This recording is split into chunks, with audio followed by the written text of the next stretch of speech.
So now on to the ex-royals. Yeah, the ex-royals, my favorite subject, Prince Harry and Meghan Markle. Of course, everybody has an opinion on them.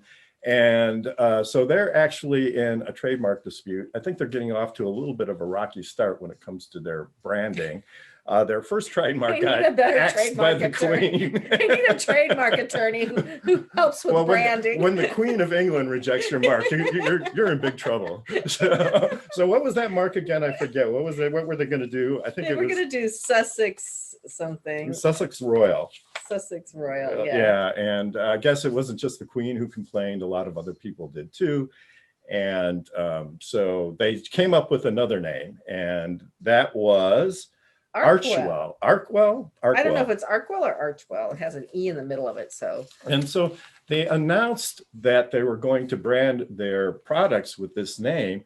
And then all of these, pirates jumped in and started filing trademark applications before they got a chance to file trademark applications. Right. So somebody in the Philippines in July 2020 filed for jewelry, and the people in the Philippines that are fighting the royals said, you're going to love this because go ahead. Archewell is now a registered trademark in the Philippines, and it's not a former British colony. English laws don't work here.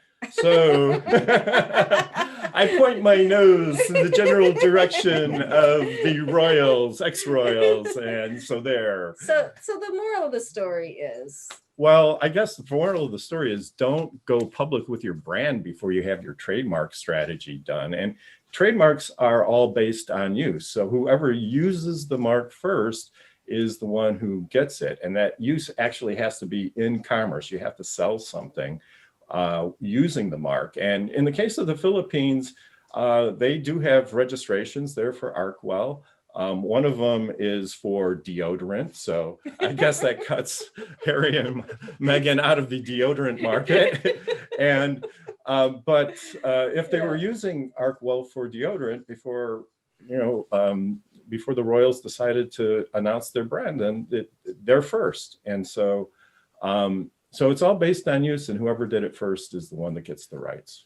Right, but it can be in just different categories and classifications. So right, so you can get it for cookies, and somebody else can get it for tires or something, right? Right, but on the other hand, how big is the Philippine market? And if they can't sell deodorant in the Philippines, is that really going to put a dent in their income? I mean, and they're just going to town on all this, and they got really mad. So anyways, who knows? Trademarks are a lot more complicated than you think.